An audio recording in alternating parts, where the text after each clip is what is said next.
ওং নমো ভগবতে বাসুদেবায়। শ্রীমদ্ ভগবদ গীতার ৩য় অধ্যায় কর্মযোগ। আজকে আমি ৩৪-৩৫ এই দুইটি শ্লোক পাঠ করব। ইন্দ্রিয়স্য ইন্দ্রিয়স্যার্থে রাগ দেশ ব্যবস্থিত তয়ান বশমগচ্ছেৎ তৌ হি অস্য পরিপন্থিনৌ।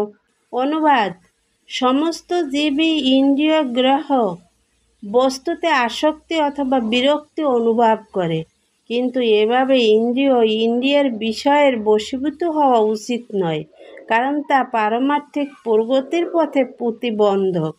তাৎপর্য: যাদের মনে কৃষ্ণ ভাবনার উদয় হয়েছে তাদের আর জড় জাগতিক ইন্দ্রিয় উপভোগের বাসনা থাকে না, কিন্তু যাদের চেতনা শুদ্ধ হয়নি তাদের কর্তব্য হচ্ছে শাস্ত্রের নির্দেশ অনুসারে জীবন যাপন করা।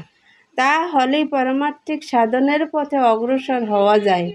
উচ্ছৃঙ্খল জীবন যাপন করে বিষয় ভোগ করার ফলে মানুষ জড় বন্ধনে আবদ্ধ হয়ে পড়ে, কিন্তু শাস্ত্রের নির্দেশ অনুসারে জীবন যাপন করলে আর ইন্দ্রিয় গ্রহ বিষয়ের দ্বারা আবদ্ধ হতে হয় না।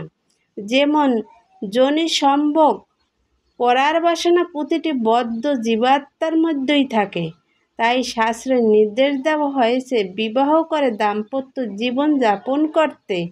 বিবাহিত স্ত্রী ব্যতীত অন্য কোনো স্ত্রীলোকের সঙ্গে অবৈধ সঙ্গ করতে শাস্ত্রে নির্দেশ করা হয়েছে, এবং অন্য সমস্ত স্ত্রী লোককে মাতৃজ্ঞানে শ্রদ্ধা করতে বলা হয়েছে।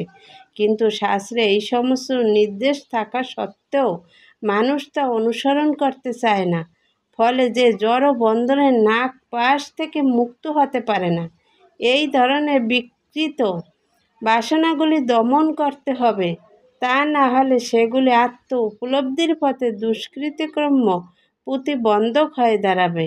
জড় দেহটি যতক্ষণ আছে ততক্ষণ আর প্রয়োজনগুলিও মেটাতে হবে, কিন্তু তা করতে হবে শাস্ত্রের বিধিনিষেধ অনুসরণ করার মাধ্যমে।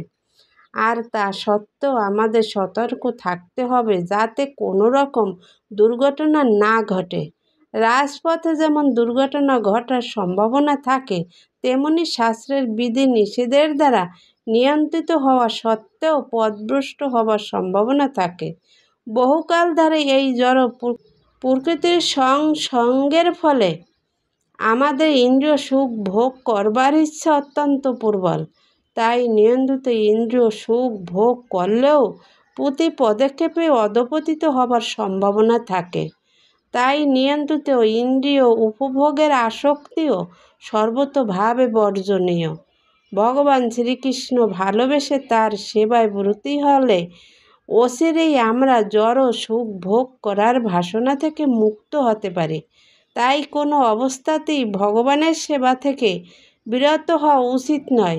ইন্দ্রিয় সুখ বর্জন করার উদ্দেশ্য হচ্ছে কৃষ্ণ ভাবনামৃত লাভ করা, তাই কোনো অবস্থাতেই তা পরিত্যাগ করা উচিত নয়।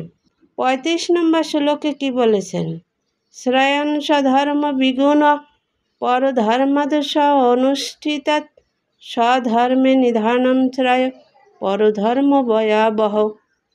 অনুবাদ: স্বধর্মের অনুষ্ঠান দোষযুক্ত হলেও উত্তম রূপে অনুষ্ঠিত পরধর্ম থেকে উৎকৃষ্ট স্বধর্ম সাধনে যদি মৃত্যু হয় তাও মঙ্গলজনক, কিন্তু অন্যের ধর্মের অনুষ্ঠান করা বিপজ্জনক।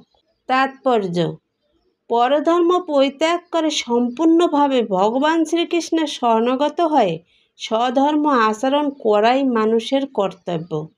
যারা প্রকৃতির গুণ অনুসারে শাস্ত্র নির্দেশিত ধর্মাচরণগুলি মানুষের দেহমনের বৈশিষ্ট্য অনুযায়ী নির্ধারিত হয়েছে, সদ্গুরু যে আদেশ দেন তাই হচ্ছে পারমার্থিক কর্তব্য। এই কর্তব্য সম্পাদন করার মাধ্যমে আমরা শ্রীকৃষ্ণের অপ্রকৃত সেবা করে থাকি, কিন্তু জাগতিক অথবা পারমার্থিক যাই হোক না কেন, অন্যের ধর্ম অনুকরণ অপেক্ষা মৃত্যুকাল পর্যন্ত স্বধর্মে নিষ্ঠাবান থাকা প্রত্যেকের একান্ত কর্তব্য। জাগতিক স্তরের কর্তব্য এবং পারমার্থিক স্তরের কর্তব্য ভিন্ন হতে পারে, কিন্তু সেগুলো সম্পাদন করা সব সময় মঙ্গলজনক। মানুষ যখন জড়া প্রকৃতির দ্বারা কবলিত থাকে তখন তার কর্তব্য হচ্ছে তার বিশেষ অবস্থার জন্য নির্দিষ্ট বিধান পালন করা এবং কোনো অবস্থাতে অপরকে অনুকরণ করা উচিত নয়। যেমন সত্যগুণের দ্বারা প্রভাবিত ব্রাহ্মণ হচ্ছেন অহিংসা পরায়ণ, কিন্তু রজগুণের দ্বারা প্রভাবিত ক্ষত্রিয় প্রয়োজন হলে হিংসার আশ্রয় নিতে পারেন। স্বধর্ম আচরণ করতে গিয়ে ক্ষত্রিয়কে যদি মৃত্যু বরণ করতে হয় তাও ভালো, কিন্তু ব্রাহ্মণকে অনুকরণ করে অহিংসার আচরণ করা তার উচিত নয়। চিত্তবৃত্তির পরিশোধন করা সকলেরই কর্তব্য, কিন্তু তা সাধন করতে হয় ধীরে ধীরে, তাছাড়া তাড়াহুড়ো করে নয়। তবে মানুষ যখন জড়গুণের প্রভাবমুক্ত হয়ে সম্পূর্ণভাবে কৃষ্ণ চেতনা লাভ করেন তখন তিনি যে কোনো রকম আচরণ করতে পারেন, কিন্তু তার সেই সমস্ত কর্ম অনুষ্ঠিত হয় সদ্গুরুর নির্দেশ অনুসারে। কৃষ্ণ ভাবনার সেই পূর্ণ স্তরে ব্রাহ্মণ ক্ষত্রিয়ের মতো আচরণ করতে পারেন, ক্ষত্রিয় ব্রাহ্মণের মতো আচরণ করতে পারেন। অপ্রকৃত স্তরে জড় জগতের গুণ অনুসারে স্তর বিভাগ নেই। যেমন ক্ষত্রিয় হওয়া সত্ত্বেও বিশ্বামিত্র ব্রাহ্মণের মতো আচরণ করেছিলেন, আবার ব্রাহ্মণ হওয়া সত্ত্বেও পরশুরাম ক্ষত্রিয়ের মতো আচরণ করেছিলেন। তারা অপ্রকৃত স্তরে অধিষ্ঠিত ছিলেন, তাই তারা এভাবে আচরণ করতে পারতেন। কিন্তু মানুষ যখন প্রকৃত স্তরে থাকে তখন যারা প্রকৃতির গুণ অনুসারে তাকে তার স্বধর্ম আচরণ করে সম্যকভাবে কৃষ্ণ চেতনা লাভ করতে হয়। জয় গীতা। হরে কৃষ্ণ।